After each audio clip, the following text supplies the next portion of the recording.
La Wallonie est toujours à la recherche de sérénité un an après la catastrophe.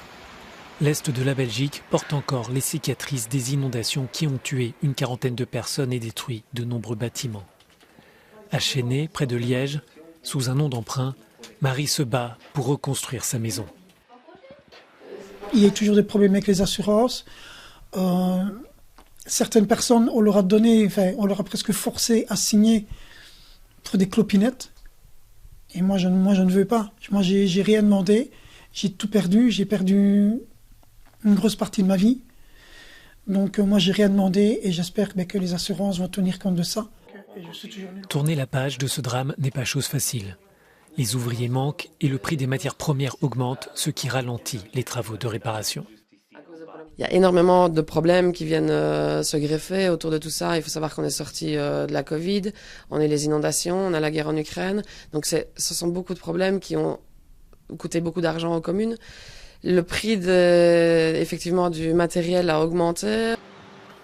Maisons, ponts, routes, les dégâts provoqués par les inondations sont visibles partout. La commune de Troz compte des milliers de sinistrés. Certains ont décidé de quitter définitivement les lieux. Un peu plus loin, Pépinster est l'un des lieux emblématiques de cette catastrophe. 7 personnes ont perdu la vie, une partie du centre-ville a été démolie. Les réparations sont évaluées à plusieurs millions d'euros. Nous avons travaillé énormément avec le gouvernement wallon afin de prévenir d'éventuelles inondations qui, normalement, malheureusement, avec le changement climatique, risquent de se reproduire. Et donc, élargir le lit de la Vesdre et créer des zones d'immersion pour amortir le choc de l'eau au moment de la montée des eaux.